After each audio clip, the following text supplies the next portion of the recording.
Alhamdulillah. Wassalatu wassalamu ala Rasulillah Muhammad ibn Abdillah wa ala alihi wa sahbihi wa man wala. Subhanaka la ilma lana illa ma 'allamtana innaka antal alimul hakim. Rabbi shrah li sadri wa yassir li amri wahlul 'uqdatan min lisani yafqahu qawli, amma ba'du. Saudariku sekalian saya muliakan, Allah mengatakan tentang Nabi kita Muhammad ini, wa ma arsalnaka illa rahmatan lil alamin. Tidaklah kami ciptakan engkau, kami utus engkau wahai Nabi Muhammad, melainkan sebagai bentuk kasih sayang kami kepada alam semesta, kepada seluruh penjuru bumi, kepada alam langit, kepada binatang, dan terutamanya tentu saja kepada segenap manusia. Allah utuskan Nabi Muhammad rahmatan lil alamin sebagai manifestasi kasih sayangnya Allah. Perwujudan kasih sayang Allah terbesar ke atas muka bumi adalah terutusnya baginda kita Nabi besar Muhammad. Teman-teman saudariku sekalian saya muliakan, terutusnya Nabi Muhammad tuh bahkan buat orang kafir aja itu sebagai bentuk kasih sayang Allah.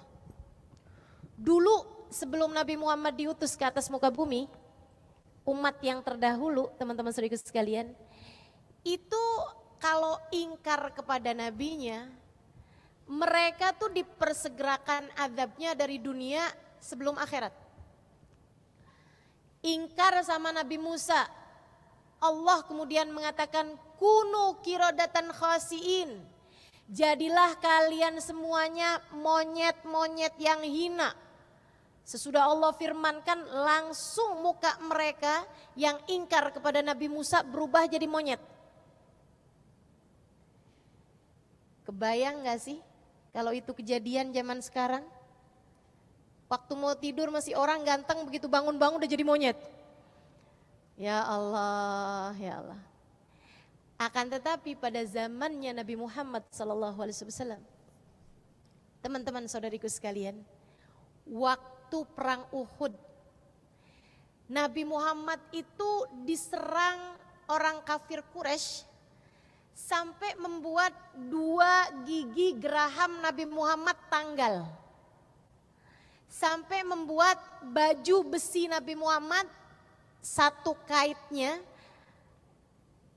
nyangkut di pelipis beliau alaihi salatu wassalam sampai berdarah-darah pelipis Nabi Muhammad alaihi salatu wassalam, dan sampai membuat salah satu dari senjata mereka mengenai dahi Nabi Muhammad yang mulia hingga bercucuran darah. Saudara sekalian, hingga bercucuran darah. Ketika bercucuran darah itu Nabi Muhammad tadah darahnya. Di antara serangan kaum kafir Quraisy, di antara penjagaan dan pembelaan umat Islam yang ada di sekeliling Nabi, Nabi malah sibuk menadah darah beliau yang mulia. Lepas perang seorang sahabat bertanya, "Ya Rasulullah, kenapa engkau malah sibuk menadah darahmu di saat peperangan? Bukannya darah ngalir, ya udah biarin aja gitu. Engkau sibuk pegang pedang membela dirimu, itu kan lebih pantas daripada sibuk menadah darah." Apa kata Nabi Muhammad SAW? "Aku khawatir jika darahku menetes di atas permukaan bumi, Allah murka kepada orang kafir dan menurunkan azab kepada mereka saat itu juga." Terturunnya azab kepada orang kafir yang sudah menyerang Nabi Muhammad, itu Nabi Muhammad gak mau. Kebayang gak sih? Rahmat yang ada di hati Nabi Muhammad bahkan kepada si kafir. Yang udah bikin beliau berdarah-darah loh teman-teman. Kita gak usah dibikin berdarah-darah, baru terluka hati karena WhatsApp gak dibalas saja.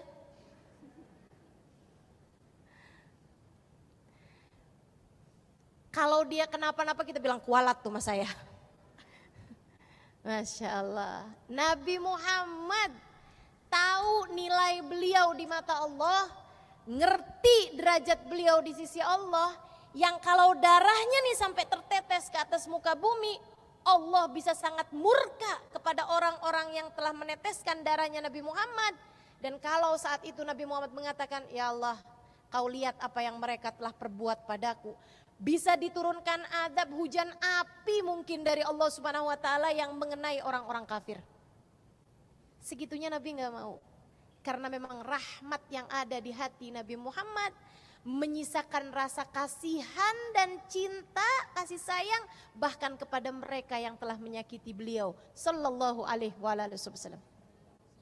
Ketika ada orang Yahudi, teman-teman saudara sekalian, meninggal dunia di zaman Nabi Muhammad, Nabi lewat nih, ada jenazahnya Yahudi, udah di masa Madinah, Nabi perintahkan sahabat buat berdiri. Ayo berdiri, semua berdiri. Rasul, kata Nabi Muhammad, idza marartum bi janazah fagumu. Kalau kalian lihat ada jenazah lewat depan kalian, berdiri. Ini sunnah yang sudah hampir mati nih ya. Kita kalau ada jenazah lewat depan rumah kita nggak berdiri, padahal sunnahnya berdiri kalau ada jenazah lewat. Nabi berdiri, sahabat juga ikutan berdiri. Mereka bilang, Rasul, tapi ini jenazahnya Yahudi, yang meninggal ini bukan Muslim. Kenapa kita harus berdiri gitu? Apa kata Nabi Muhammad? Kalaupun kita berdiri bukan karena si Yahudi, tapi kita berdiri buat malaikat-malaikatnya Allah yang membawa rohnya, yang telah mencabut jenazahnya, rohnya. Waktu lagi berdiri itu, sahabat yang paling dekat sama Nabi Muhammad, sebelah Nabi Muhammad, lihat Nabi Muhammad meneteskan air mata. Tidak hanya menetes air mata, bahkan sampai nangis sesenggrukan Nabi Muhammad alaihissalam. Sampai naik turun dadanya Nabi, nahan tangisan yang beliau coba tahan gitu, biar jangan sampai buncah tangisannya.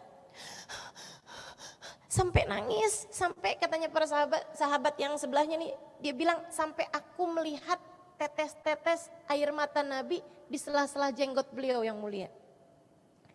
Aku berusaha menghibur Nabi Muhammad, seraya mengatakan, hada Yahudi ya Rasulullah. Katanya nih, ini Yahudi nih Rasul yang meninggal. Maksudnya kenapa engkau menangis sampai segitunya gitu? Apa kata Nabi Muhammad, teman-teman saudaraku sekalian?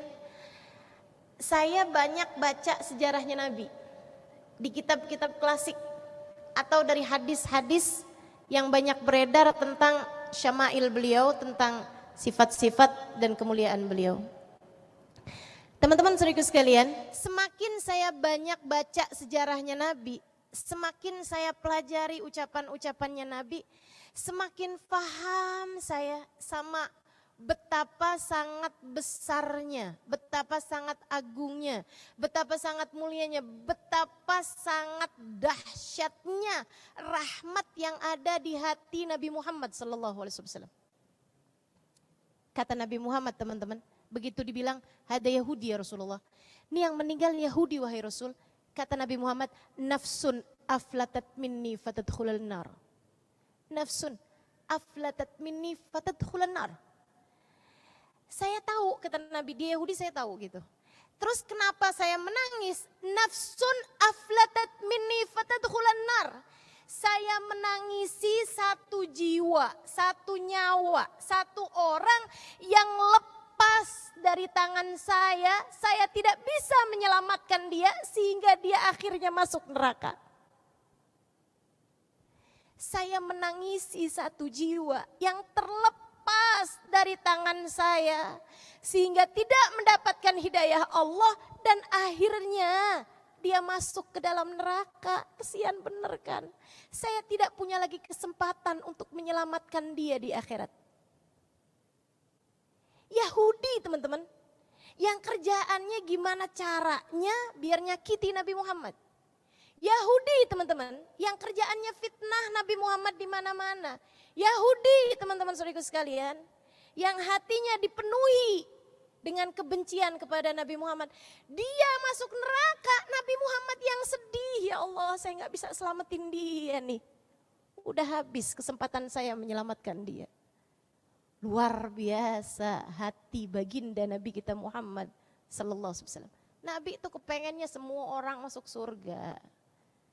Nabi itu kepengennya semua orang terselamatkan. Kasih sayang beliau memang benar-benar wa ma arsalnaka illa rahmatan lil alamin. Dan kepada kita kaum perempuan, ya Allah, ya Allah, ya Allah. Kepadaku sebagai umatnya yang perempuan, kepadamu sebagai umat Nabi Muhammad yang perempuan, Nabi sayangnya sama kamu luar biasa. Nabi cintanya kepadamu luar biasa. Andai kamu tahu meleleh hatimu karena cinta padanya, teman-teman saudariku sekalian. Andai kamu tahu, tak akan kamu mencintai siapapun lebih daripada cintamu kepada Nabi Muhammad. Sebab kamu tahu tak ada yang mencintai dan menyayangimu lebih daripada bagindamu Nabi besar Muhammad sallallahu alaihi wasallam. Tidak kedua orang tuamu, tidak suami dan anak-anakmu, bahkan tidak dirimu sendiri. Bahkan tidak dirimu sendiri. Nabi Muhammad menyayangimu lebih daripada dirimu sendiri. Saudariku sekalian yang saya muliakan, Nabi itu terutus di masyarakat yang membenci kaum perempuan. Kita mesti ingat fakta itu. Nabi itu diutus kepada kaum yang membenci kaum perempuan. Ini saya kasih tahu. Orang perempuan yang hidup di zaman jahiliyah, masa sebelum terutusnya Nabi Muhammad, itu kalau jadi perempuan gak boleh senyum, gak boleh ketawa. Nggak boleh. Para suami yang punya istri perempuan, ya iyalah. Itu teman-teman saudara sekalian, tidak ada kesetaraan dalam kehidupan rumah tangga seperti yang Allah Subhanahu wa taala karuniakan dalam Islam. Di mana seorang suami harus menyayangi istri, istri harus hormat sama suami. Dalam Islam ada kesetaraan hubungan antara suami sama istri dalam sebuah rumah tangga. Saudaraku sekalian saya muliakan, zaman dulu enggak gitu. Suami, istri itu setengah barang lah gitu. Orang sewaan, hanya untuk menjadi, mohon maaf ya, sekedar toilet lah gitu. Tempat buang hajat, tempat melampiaskan hawa nafsu. Kayak begitu doang teman-teman saudaraku sekalian. Selebihnya, kalau ada seorang istri ketawa di depan suaminya, suaminya dengar dan dia sebel, suaminya boleh cabut gigi istrinya. Ini saya ngomong beneran loh ini. Sambil saya bayangin, ya Allah untung saya nggak hidup zaman itu, kalau nggak ompong saya pasti. Ini kita nggak ada yang pakai gigi asli nih kalau hidup zaman itu. Gigi palsu semua kayaknya ya. Tiap ketawa gigi satu dicabut. Besok kan berapa hari ketawa lagi gigi satu dicabut. Habis gigi kita. Teman-teman saudara sekalian. Kalau perempuan lahir itu mereka menganggapnya sebagai sebuah aib besar dalam kehidupan mereka. Dan mereka diminta menunjukkan kejantanannya. Dengan cara menguburkan bayi perempuan mereka hidup-hidup. Allah cerita fakta sejarah kelam tentang perempuan ini saudaraku sekalian. A'udzubillahi minasyaitonirrajim. Idza busyira bil untha dhalla wajhu muswaddan wa huwa kadhim. Yatawara minal qaumi min su'i ma busyira bih.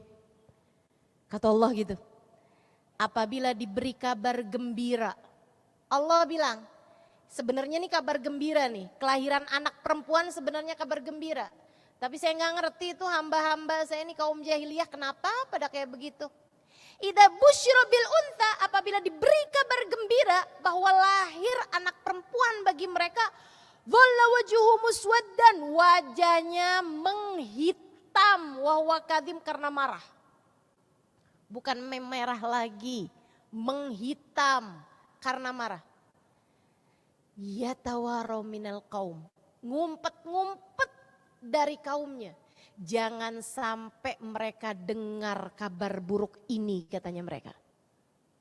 Sebelum aku menghabisinya, sebelum aku menguburkannya hidup-hidup. Sampai ada yang kalau istrinya melahirkan dibikinin lobang di bawahnya.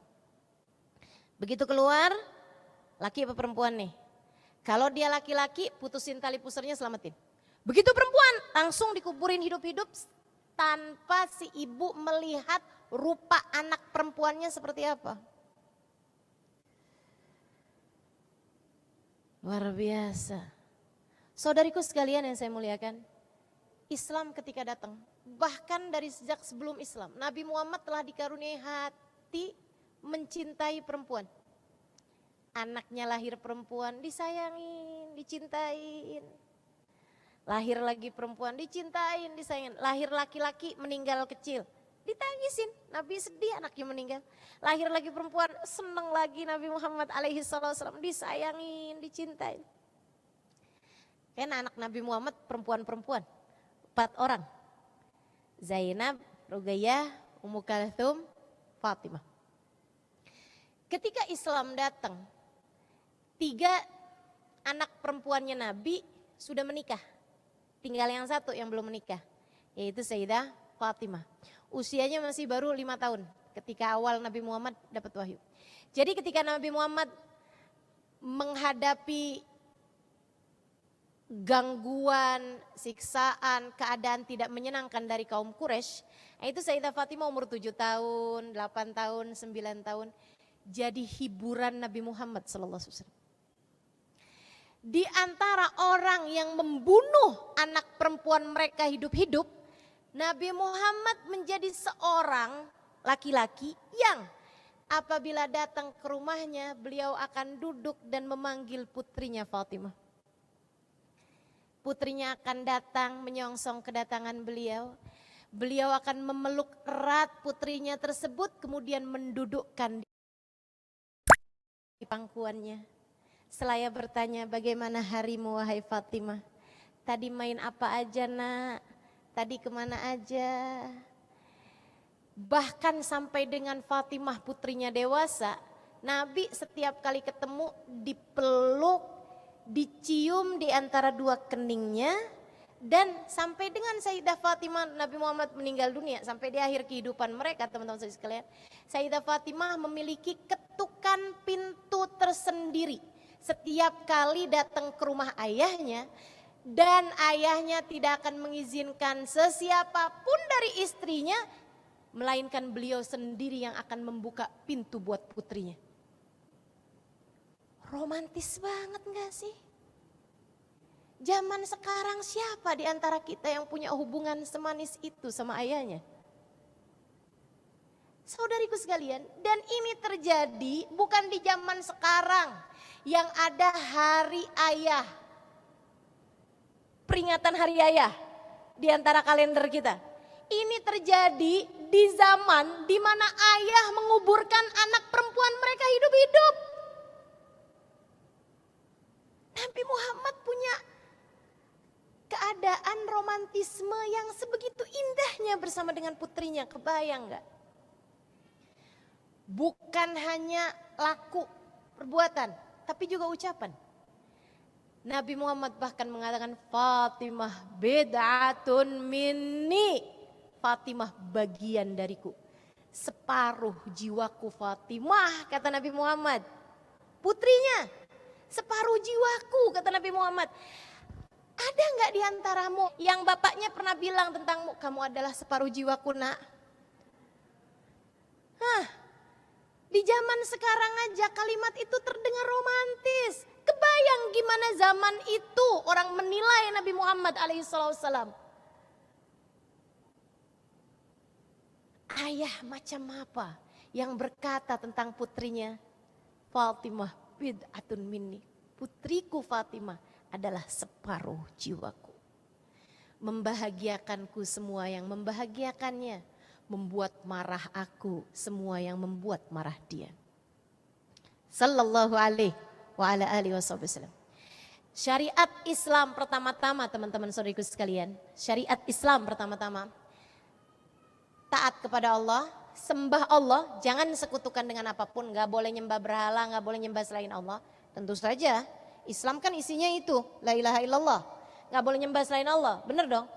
Yang kedua, patuh setia sama Nabi Muhammad. Jangan tinggalin Nabi Muhammad, setia sama Nabi Muhammad. Iya dong, isinya Islam, la ilaha illallah Muhammad Rasulullah.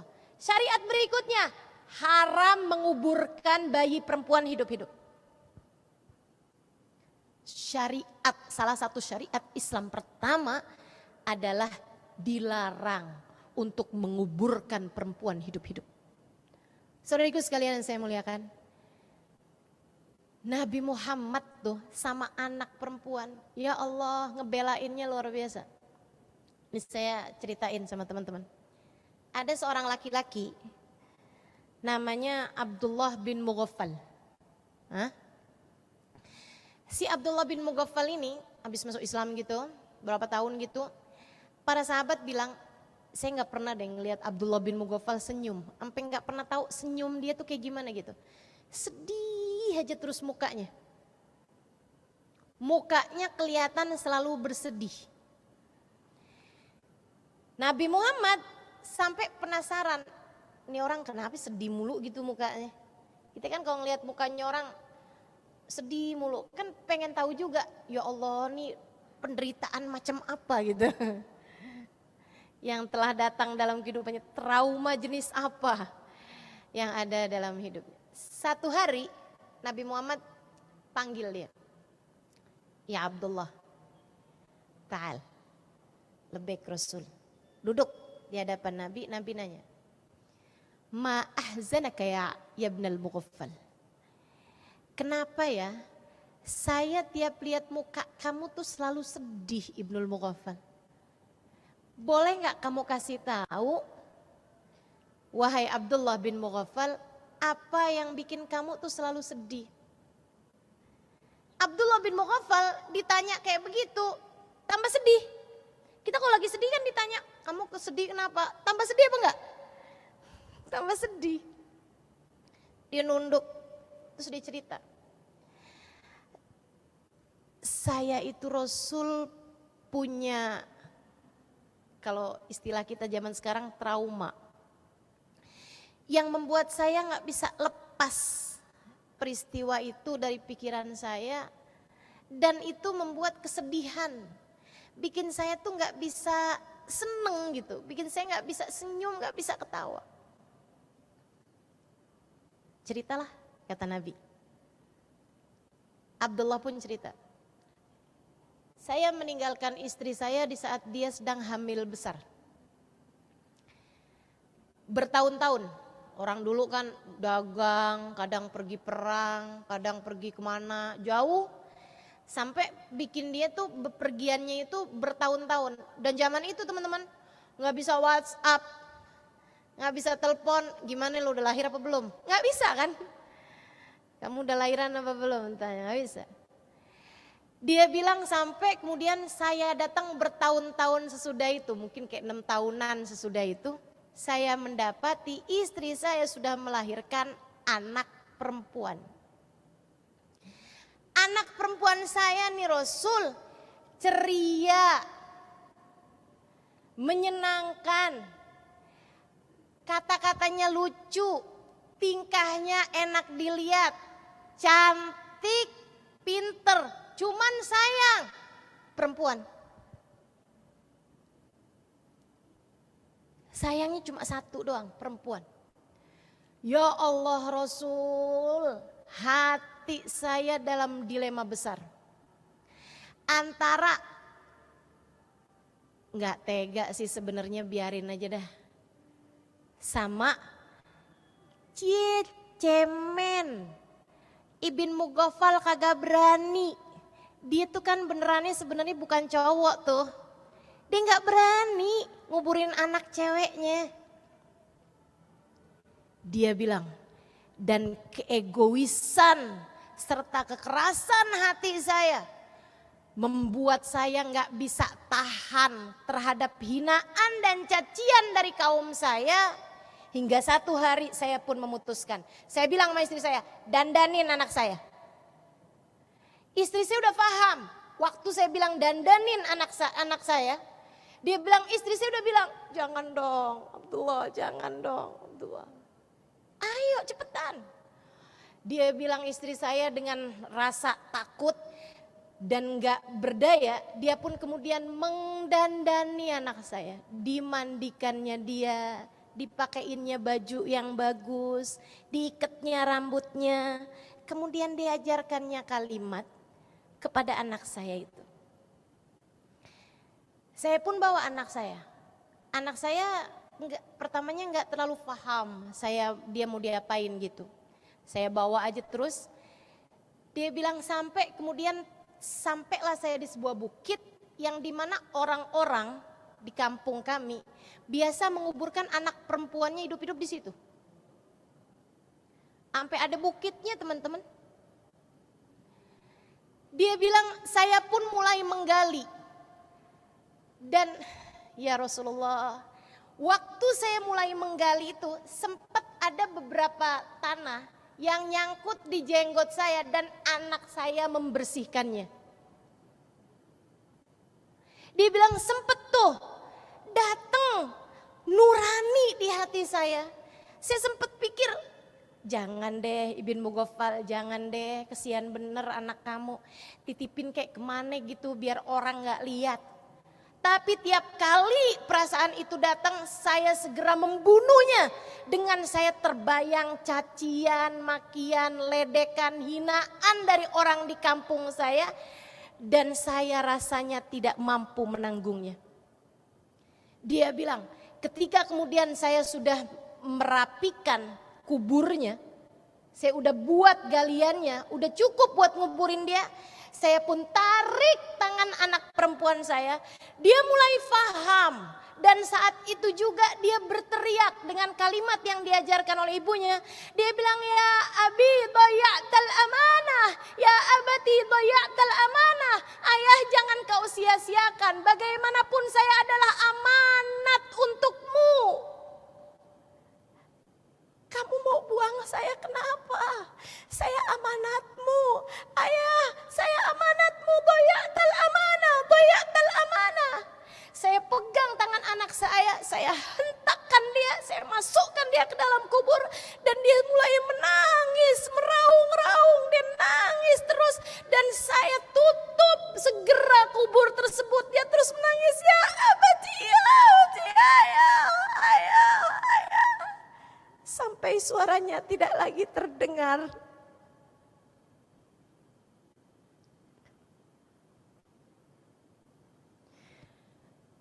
Ya abati daya'tal amanah.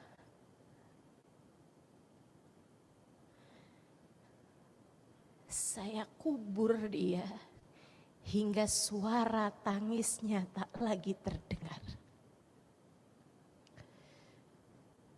Ya Rasulullah, setiap kali mengingat kejadian itu, yang selalu terlintas dalam benak saya, membuat saya tidak mampu tersenyum apalagi tertawa. Kata Abdullah bin Mughaffal, saya menunduk dalam dan menangis. Setelah selesai saya bercerita, saya rasa kok Nabi diem aja gitu. Jadi saya pun mulai mengangkat wajah saya. Saya berharap Nabi Muhammad berkata, ya bagaimanapun itu kan masa jahiliyah Abdullah. Udah gak apa-apa. Tenang aja, lupakan kesedihanmu itu. Islam telah datang dengan cahaya. Aku pikir Nabi akan menghiburku gitu.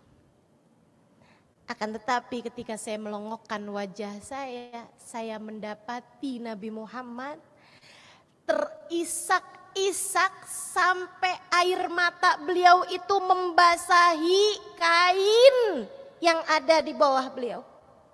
Nabi itu nangis sampai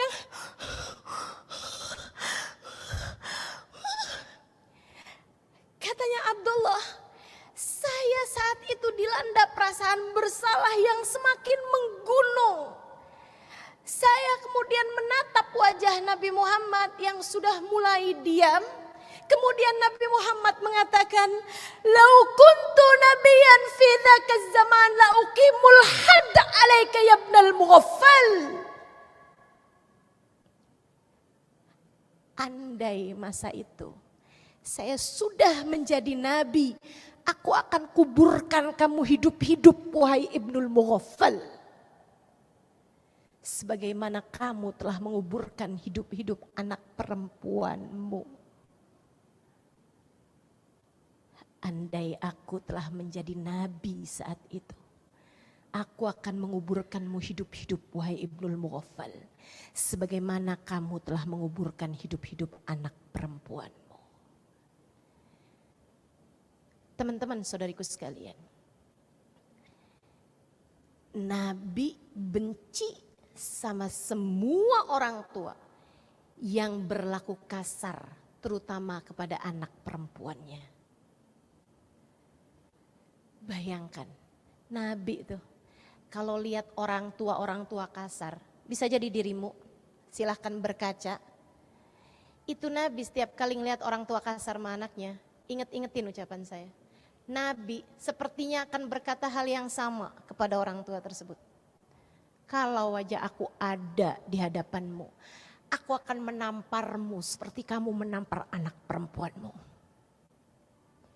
Andai aku ada, aku akan mencaci makimu seperti kamu telah mencaci maki anakmu. Andai aku ada bersamamu saat ini, aku akan berbuat jahat kepadamu dan membela anakmu, anak perempuanmu, sebab aku menyayangi mereka. Teman-teman saudariku sekalian yang saya muliakan, Nabi membela anak perempuan lebih daripada siapapun. Dan anak-anakmu, kenalkan mereka kasih sayang nabinya lewat kasih sayangmu dalam diri mereka. Yang sayang sama anak perempuan, sampaikan pula hal ini kepada para suamimu, pada ayahmu. Tidak ada orang lebih menyayangi anak-anak perempuan kita lebih daripada Nabi Muhammad SAW. Dan jika kau dan suamimu ingin bersama dengan Nabi Muhammad, biarkan anak-anakmu mengenal kasih sayang Nabi Muhammad lewat laku kalian, lewat tingkah kalian, lewat perbuatan kalian kepada mereka semuanya. Enggak ada yang membela kita nih kaum perempuan lebih daripada Nabi Muhammad SAW. Nabi sampai bilang di masa Madinah, man kanat lahu thalas jawari, kanat lahu itqun minan nar. Kata Nabi, siapa di antara kalian yang punya 3 anak perempuan, ketiganya dirawat, dididik, dibesarkan sampai jadi anak-anak perempuan soleha, jadi anak perempuan yang ngerti dirinya hamba Allah, jadi anak perempuan menjaga dirinya, ngerti, gak cengengesan sama laki-laki, gak suka godain cowok, baik offline ataupun online. Punya anak perempuan yang terjaga, ngerti jaga sholatnya, ngerti jaga puasanya, ngerti jaga hidupnya. Paham, aku hambanya Allah, aku umatnya Rasulullah. Siapa di antara kalian, kata Nabi Muhammad, punya 3 anak perempuan, kalian didik, kalian besarkan, kalian pelihara, kalian jadikan ia perempuan-perempuan soleha, kanat lahu itqun minan nar. Enggak usah punya ibadah banyak kalian, yang wajib aja deh. Dan andai kalian punya dosa-dosa, sekalipun 3 anak perempuan kalian akan menjadi penghalang kalian dari api neraka. 3 anak perempuan kalian akan menjadi penghalang kalian dari api neraka. Sahabat pada angkat tangan. Kaifa bil jariyatin ya Rasulullah? Gimana kalau punyanya cuma 2 anak perempuan wahai Rasul? Mau nambah lagi apa udah cukup nih? 2 anak perempuan nih Rasul punyanya. Kata Nabi Muhammad, wa man kanat lahu jariyatan. Demikian pula dengan yang memiliki hanya 2 anak perempuan. Kata perawinya saya nggak pasti apa Nabi Muhammad menyebut dengan 1 anak perempuan. Namun yang pasti teman-teman saudaraku sekalian, dari sebab hadisnya Nabi Muhammad seperti ini, para sahabat, kalangan para sahabat, setiap kali istrinya melahirkan, mereka akan bertanya kepada dukun beranaknya, laki apa perempuan? Kalau dibilang laki-laki, alhamdulillah. Kalau dibilang perempuan, alhamdulillah. Aku memiliki penghalang dari api neraka. Aku punya pagar yang akan menghalangkanku dari api neraka. Insya Allah. Saudariku sekalian saya muliakan. Tuh sama anak perempuan, Nabi tuh ngebelainnya kayak begitu.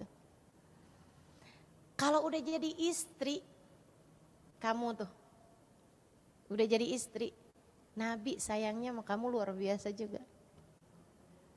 Nabi pengen tahu gimana keadaanmu. Nabi itu dari semua putri-putrinya yang paling sering didatengin oleh Nabi Muhammad Sayyidah Fatimah. Dari semua putrinya ya. Yang paling sering didatengin sama Nabi adalah rumah keluarganya Sayyidah Fatimah. Kenapa gitu? Karena paling disayang. Itu iya, tapi teman-teman saya sekalian ada hal lain juga. Kenapa rumah keluarga Sayyidah Fatimah paling sering didatengin sama Nabi Muhammad? Karena mereka sangat miskin. Wahai para orang tua, jangan keseringan nengokin anak-anak yang kaya-kaya aja tanpa menengok yang keadaannya susah. Justru anakmu yang keadaannya susah, deketi mereka, tanyain gimana suamimu. Nabi tuh sama anak yang udah menikah, nih para istri, kamu para istri. Nabi pedulinya kepadamu luar biasa. Terutama jika kamu dalam keadaan sulit, teman-teman saudariku sekalian, dah paling enak sama Nabi Muhammad urusannya. Ngadu sama Nabi. Tawasul sama Nabi Muhammad. Doa minta sama Allah dengan Nabi Muhammad sallallahu alaihi wasallam. Nabi akan sangat peduli padamu. Nabi sangat akan peduli padamu. Karena Nabi itu kalau ketemu umatnya yang perempuan, Nabi tanya, di umur-umur berapa gitu, Nabi akan tanya, kamu sudah menikah? Udah Rasul, saya istrinya fulan perempuan. Oh gimana? Gimana kamu sama suamimu? Gimana suamimu terhadapmu? Nabi cari tahu. Nabi begitu sama umatnya. Jadi saya juga bayangin, sebenarnya apa bedanya ya antara umat yang hidup di zaman Nabi dengan umat yang sekarang? Toh juga kata Allah mengatakan, wabil mu'minina ra'ufun rahim. Terhadap umatnya yang mukmin Nabi Muhammad tuh ra'uf, penuh kasih sayang, rahim, penuh cinta. Jadi ama yang hidup sezaman Nabi Muhammad Nabi begitu, ama yang sekarang juga Nabi itu begitu. Jadi andai kita nih ketemu sama Nabi, Nabi juga pengen tahu gimana nak kehidupan kamu sama suamimu. Gimana? Urusan ekonominya gampang, gimana? Urusan hidup kamu sama suami kamu gimana? Kamu sama suami kamu gimana keadaannya? Dan saudariku sekalian, sebagai para istri dari umat Nabi Muhammad SAW, siapkanlah jawabanmu. Siapkan jawabanmu. Kaifa anti bih? Nabi nanya, kaifa anti bih? Ketika Nabi berjumpa dengan seorang perempuan, sesudah perempuan tersebut bertanya beberapa hukum masalah dalam fikih, Nabi tanya, amutazawijah anti? Adakah kamu sudah menikah? Rasul, betul. Saya istrinya Fulan bin Fulan. Nabi bertanya kembali, kaifa anti bih? Bagaimana nak kamu memperlakukan suamimu? Siapkan jawaban teman-teman. Siapkan jawaban. Kalau kamu lagi pegel sama suami, mau ngapa-ngapain, ingetin dirimu.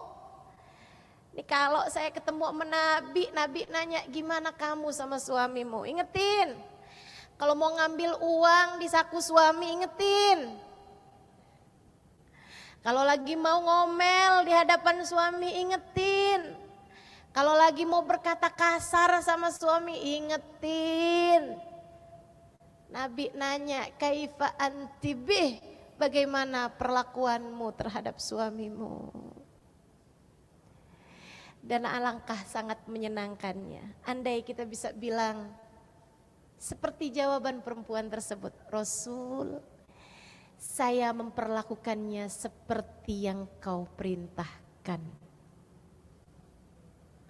Saya hormati dia, saya sayangi dia, saya lakukan perintahnya selagi saya mampu.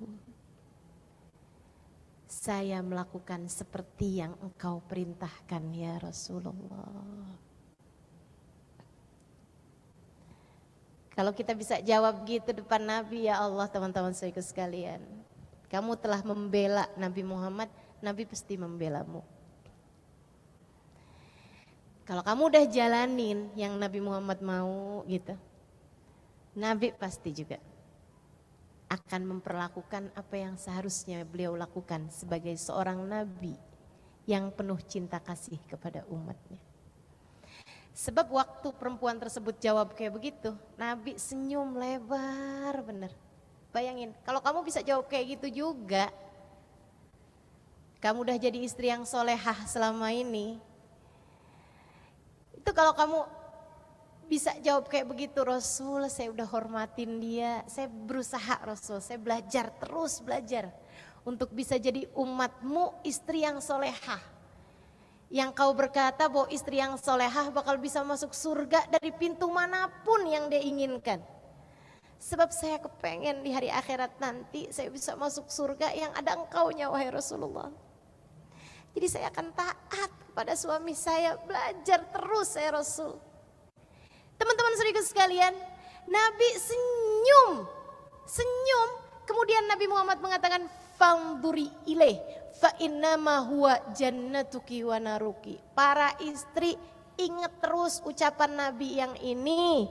Kata Nabi Muhammad, perhatikan betul bagaimana caramu memperlakukan suamimu, sebab ia adalah jalan surga atau jalan neraka bagimu. Kamu taat sama dia bawa surga, kamu gak hormat sama dia bawa neraka. Nih Nabi Muhammad sayang sama kita kaum perempuan. Saudaraku sekalian, luar biasa sayangnya Nabi sama kita. Saya dulu pernah baca hadis kayak begini nih. Ayyumamra'atin batat wa zawjuha 'alaiha sakhit la'anathal malaikah hatta tusbih. Kata Nabi Muhammad, umat saya perempuan, dia tidur malam dalam keadaan suaminya marah sama dia. Perempuan ini dilaknat malaikat sampai pagi hari. Saya baca hadis ini, ya ampun Nabi gini amat sih sama kita. Ini saya umatnya loh ini, tapi Nabi kok gini amat, kenapa gak ada hadis gitu? Kalau ada seorang suami tidur malam dalam keadaan istrinya bete sama dia dilaknat sama seluruh alam semesta. Kan jadi kayak pantas gitu kan. Ada hadis yang bunyinya gitu, ada hadis bunyinya gitu. Tapi gak ada ternyata.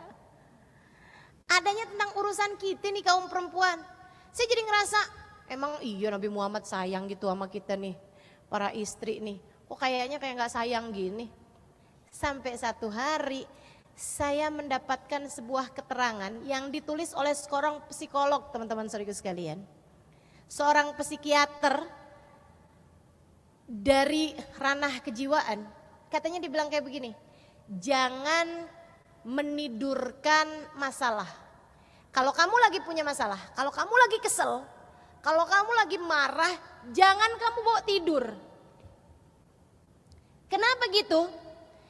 Kadang kan kita kalau lagi marah tuh udah bawa tidur aja, besok lupa. Kan begitu? Kita kalau lagi kesel-kesel sama anak, kesel sama suami gitu, udah gak apa-apa tidur aja deh, nanti besok juga lupa gitu. Karena dia bilang, keadaan hati kamu tuh marah, kamu kesel, kamu tuh gak beneran hilang. Sebenarnya dia tertimbun di alam bawah sadar. Dan itu akan menjadi memori yang menumpuk terus sampai kalau kamu panjang umur di atas usia 50 tahun, di atas usia 60 tahun, si memori tersebut akan terus datang dalam hidupmu berupa kilasan-kilasan yang membuatmu jadi suka sedih-sedih sendiri tanpa ada sebab yang jelas. Hah? Coba nih yang umurnya udah 50 tahun, 60 tahun coba diingat-ingat. Pernah nggak kadang sedih-sedih sendiri gitu, nggak ada sebab yang jelas. Itu lama-lama kalau dibiarin bisa agak oleng. Dalam istilah sekarang namanya error. Hang, gitu ya. Agak ngeheng tuh nanti jatuhnya. Ya Allah, teman-teman sekalian, rupa-rupanya Nabi Muhammad tuh pesen, kamu kalau ada masalah sama suamimu, kalau lagi ada apapun yang membuat hatimu kesel, jangan dibiarin kamu bawa tidur. Aku kesian sama kamu kalau masa tua kamu penuh dengan kesedihan. Ayo selesaiin masalah kamu. Karena teman-teman jujur aja, gara-gara hadis itu, saya kalau lagi ada masalah sama suami, emang ada ustazah? Kan ustazah. Ya ustazah juga orang. Emang kamu pikir kalau jadi ustazah kagak pernah ada masalah gitu sama suaminya? Kamu gak tahu aja. Setannya ustazah tuh lebih gede. Karena setannya ustazah tuh juga ustazah. Di dunia persetanan. Teman-teman saudaraku sekalian, jadi ini ya, gara-gara hadis ini, saya kalau ada masalah sama suami apapun, saya berusaha untuk tidak memalamkan masalah tersebut. Sekesel-keselnya saya sama dia, saya akan minta maaf walaupun dengan maafin ya. Main punggung-punggungan sekalipun, tapi saya akan minta maaf sama dia, maaf. Yang tadi itu saya minta maaf. Bukan karena apa teman-teman saudariku sekalian. Saya gak takut sama dia. Saya takut sama malaikat. Melaknat saya sampai pagi hari ya Allah. Saya takut sama Nabi Muhammad. Saya takut sama Allah. Saya takut saya mati malam itu.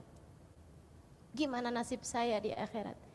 Dilaknat sama seluruh malaikat sampai pagi menjelang. Oh enggak mau saya. Jadi saya akan bilang maafin. Dan dia dengan gampangnya bilang, iya. Dari sini juga saya ngerti kenapa yang dibilangin sama Nabi, kamu umat saya perempuan, kalau ada masalah, jangan dibiarin kamu bawa tidur, sebab kamu akan dilaknat seluruh malaikat. Jadi kamu yang mesti punya inisiatif untuk minta maaf. Kenapa? Jalanin kamu bakal tahu. Saya gitu, saya jalanin dan saya tahu. Kenapa yang disuruh minta maaf, yang disuruh memperbaiki hubungan? Perempuannya gitu. Dengan Nabi nakutin dilaknat loh kamu sama malaikat sampai pagi hari. Kenapa? Karena saudaraku sekalian saya muliakan, laki-laki mudah memaafkan. Begitu kamu bilang, maafin ya, dengan gampang dia bilang, iya. Gampang bener, bayangin kalau dibalik.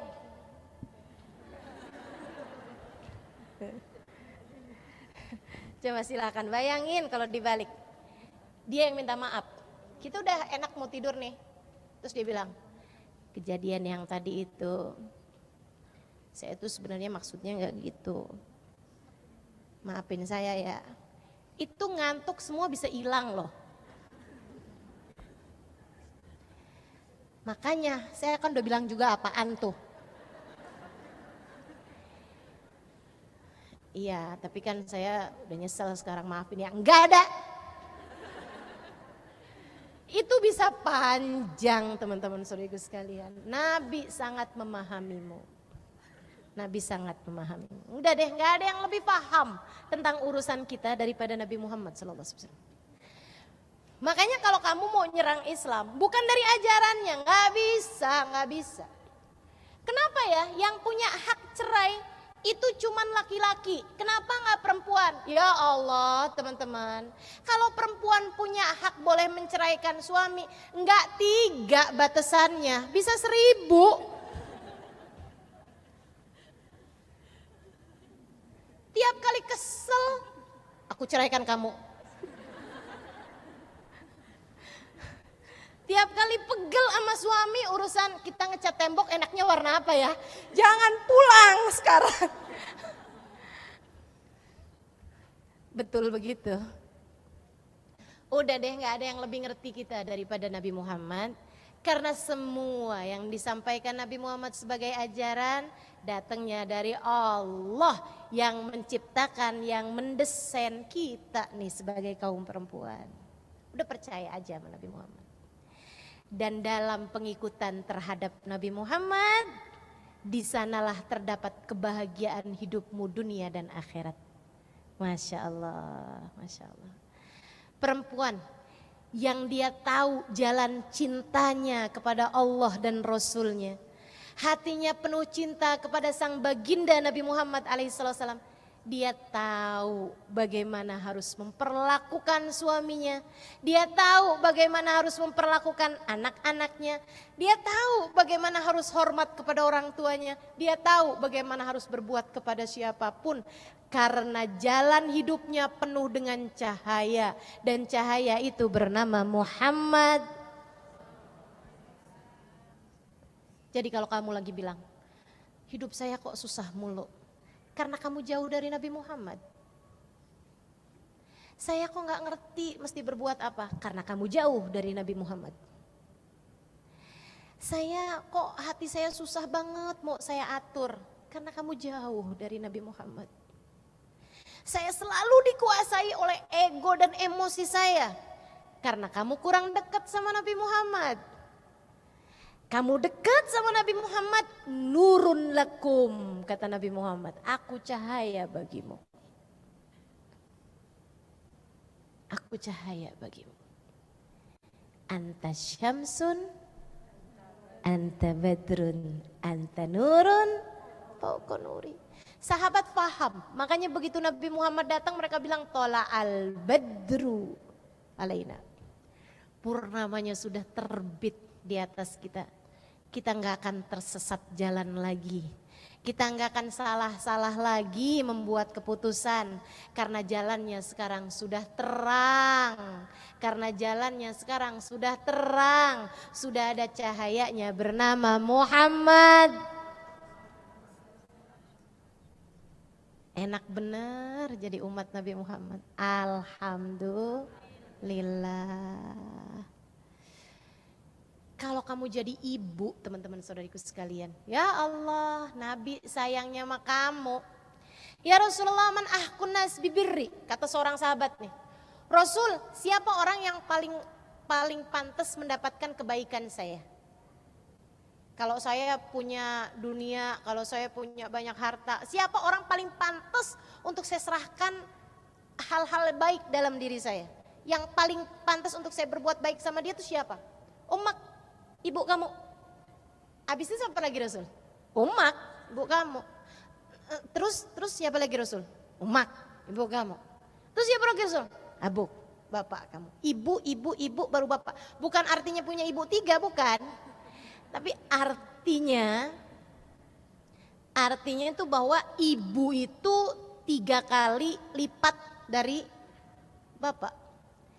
Di mata Allah, di mata Nabi Muhammad SAW. Kamu wahai ibu, di mata Nabi Muhammad 3 kali mulianya suamimu sebagai bapak bagi anak-anakmu. Kurang? Hah? Kemuliaan yang Allah karuniakan kepadamu ketika menjadi umat Nabi Muhammad, kurang apa coba setelah Allah menjadikanmu 3 kali lipat jatah kemuliaannya dibandingkan dengan bapak. Datang seorang laki-laki kepada Nabi Muhammad, Rasul saya bingung nih dilema. Kenapa gitu? Ingin pergi perang bersamamu wahai Rasul, membela agamamu wahai Rasul, berjuang di jalanmu wahai Rasul. Terus di rumah ada ibu lagi sakit Rasul. Gak ada yang jagain. Gimana Rasul? Nabi senyum kemudian berkata, idzan fafiha fajahid. Ya Allah. Idzan fafiha fajahid. Kalau gitu nak, berjuanglah kamu nak. Berjihadlah kamu nak. Dengan kamu berbuat baik dan berkhidmah kepada ibumu. Kurang kemuliaan yang Allah berikan padamu ketika kamu menjadikan seorang ibu Sungguh tidak ada kemuliaan lebih besar dari ketika kamu menjadi umat Nabi besar Muhammad sallallahu alaihi wasallam. Allah meninggikanmu di derajat yang tinggi sekali sampai di batasan. Katanya Allah, ridallah fi ridal walidin wa sukhtullah fi sukhtil walidin. Ridha Allah, Allah letakkan pada keridhaan orang tua. Murka Allah pun Allah letakkan pada kemurkaan orang tua. Masya Allah teman-teman saudariku sekalian. Maka kamu nih sebagai seorang ibu, kalau kamu lagi susah-susah ngadepin anakmu, kamu punya senjatanya. Kamu punya senjatanya. Deketi Nabi Muhammad. Yang udah pasti, nabinya loh sayangnya sama kamu sebagai seorang ibu luar biasa. Nabinya sayangnya sama anakmu sebagai umatnya beliau luar biasa. Deketin aja nabinya ya Allah. Engkau perintahkan aku untuk mendidik anak-anakku, lihatlah aku gak mampu ya Allah. Maka aku minta berkat Nabi Muhammad. Aku minta kasih sayang Nabi Muhammad. Aku minta Nabi Muhammad ya Allah ikut serta menjaga anakku. Bukankah anakku adalah umatnya? Atau sekalian kamu bermunajat, Assalamualaikum ya Rasulullah, saya umatmu. Kesulitan untuk menjadi ibu yang baik bagi anak-anakku yang adalah umatmu. Kami mohon isfa' lana ya Rasulullah. Syafaati kami wahai Rasul. Tolongi kami wahai Rasul. Liatin saya wahai Rasul. Mampukan saya mendidik anak-anak saya wahai Rasul. Mintakan kepada Allah. Kasih sayangmu, rahmatmu bagikan kepada hati saya Rasul. Dan tolong liatin anak-anak saya. Bukankah anak-anak saya adalah umatmu ya Rasulullah. Titip sama Nabi Muhammad SAW. Titipin anakmu. Titipin dirimu. Kamu kan umatnya. Kamu umatnya. Jangan mau jauh-jauh dari Nabi Muhammad. Tidak ada pembelamu lebih daripada Nabi Muhammad. Maka kamu sepanjang hidupmu ini jadikan sebagai caramu membela Nabi Muhammad SAW. Berdirikan syariat Nabi Muhammad dalam kehidupanmu. Sholatnya rapikan, ibadahmu rapikan, akhlakmu rapikan, hatimu tata. Jangan simpan kebencian sama siapapun. Jangan taruh dendam sama siapapun. Usir jauh-jauh. Nabi Muhammad gak ridho. Nabi Muhammad gak suka. Katanya Nabi Muhammad alaihissalam, hendaklah kamu wahai Ibnu Abbas masuk pagi, masuk malam, sebelum tidurmu jangan ada perasaan unek-unek gak enak, sebel-sebel, bete-bete sama orang. Jangan. Berusahalah dari pagi sampai datang malam hari wahai Ibnu Abbas, hatimu terjaga dari kebencian terhadap siapapun. Itu pesan Nabi Muhammad.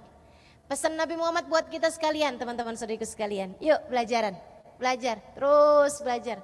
Deketi Allah, deketi Nabi Muhammad alaihi salatu wassalam, jadi cahaya bagi kita sekalian. Kalau kamu dekat sama Nabi Muhammad, kalau kamu cinta sama Nabi Muhammad, kalau kamu punya jalinan hubungan yang erat sama Nabi Muhammad sallallahu alaihi wasallam, kamu akan dibelanya. Air matamu punya nilai di matanya. Kalau kamu lagi sakit hati kamu, kalau kamu lagi sedih hati kamu ngadu. Nabi akan liatin kamu. Nabi akan memohonkan yang terbaik bagimu. Teman-teman saudariku sekalian, kalau kamu dekat sama Nabi Muhammad, yang jadi beban pikiranmu akan juga menjadi bebannya Nabi Muhammad. Saya takut anak saya Rasul Saya takut anak saya jadi anak yang gak benar. Nabinya akan bilang juga kepada Allah, ya Allah, kesihani dia, anaknya biarkan ia berada di jalan yang benar. Saya minta padamu umat saya, ya Allah, umat saya jadikan ia hambamu yang soleh. Teman-teman saudaraku sekalian, kalau kamu dekat sama Nabi Muhammad, kalau kamu rengkuh Nabi Muhammad, jangan mau jauh dari Nabi Muhammad. Bela Nabi Muhammad. Nabi Muhammad dalam kehidupanmu, kamu dekat sama beliau. Nanti kalau lagi saat sakaratul maut kamu datang, kematianmu datang, itu juga akan jadi bebannya Nabi Muhammad. Nabi akan bilang, ya Allah, dia umat saya, jangan lepaskan dia dari umat saya, tetapkan dia dari umat saya. Iman Islam di hatinya, sebab aku ingin mensyafaatinya, sebab aku akan mensyafaatinya. Hatimu mudah untuk berkata La ilaha illallah Muhammadur Rasulullah. Kalau kamu dekat sama Nabi Muhammad, nanti kalau kamu ada dalam kuburmu, ada apa-apa yang terjadi, Nabi gak akan biarin. Nabi tidak akan membiarkanmu, teman-teman saudariku sekalian. Nabi akan mensyafaatimu. Kalau nanti di padang mahsyar, siapa peduli padamu coba?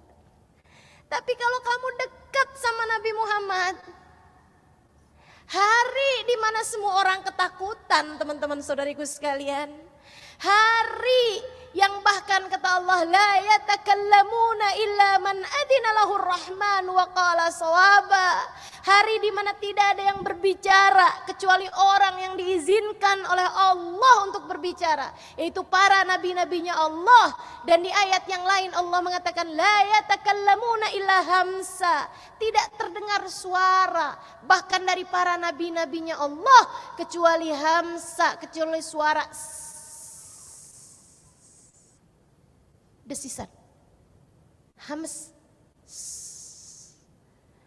Kenapa yang kedengeran suara hams?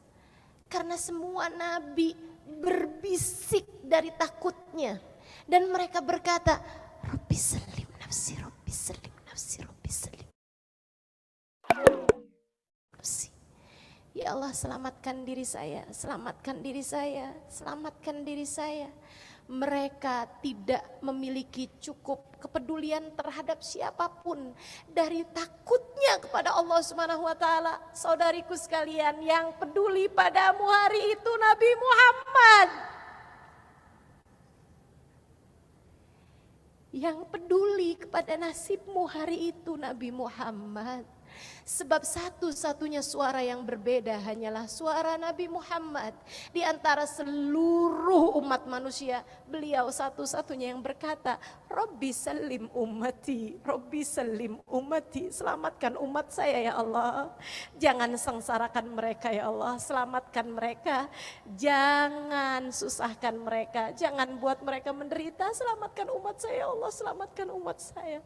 Selamatkan umat saya ya Allah. Tak ada yang membelamu lebih daripada Nabi Muhammad. Tak ada, teman-teman saudaraku sekalian. Tak ada yang membelamu lebih daripada Nabi Muhammad. Kalau ada sesuatu terjadi di saat amalmu ditimbang atau saat kamu melewati jembatan Sirat, Nabi Muhammad yang berkata, wa ini akhidun bi ujazikum minan nar.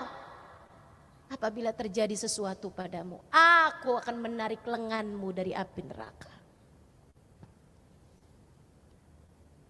Kamu punya senjatanya menghadapi berbagai macam persoalan dalam kehidupan dunia maupun akhirat.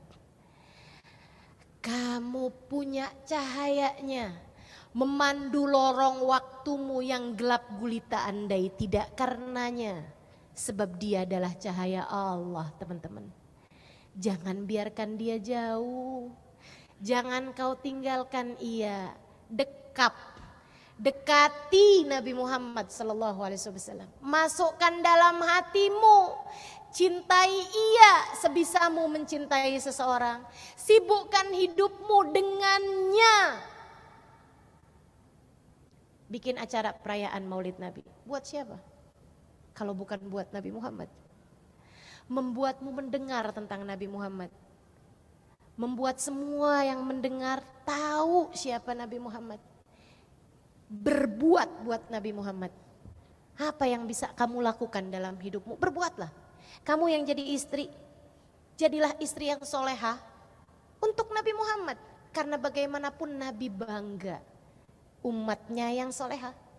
Kamu menjadi ibu, didik anak-anakmu dengan ajaran Nabi Muhammad. Karena dengannya Nabi Muhammad akan bangga dengan banyaknya umatnya di hari akhirat nanti.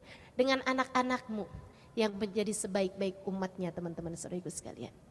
Apapun yang kamu lakukan dalam kehidupan, yuk niatin saranaku mendekat kepada Nabi Muhammad. Caraku untuk bisa melangkah mendekat kepada Nabi Muhammad sallallahu alaihi wasallam. Aku pengen jadi umatnya yang baik biar gak ngerepotin Nabi. Saya pengen meninggal dunia gak bawa dosa biar Nabi gak usah repot-repot nyelamatin saya dari api neraka. Kan gitu. Yuk belajar buat jadi umatnya yang salehah insya Allah. Amin ya rabbal alamin.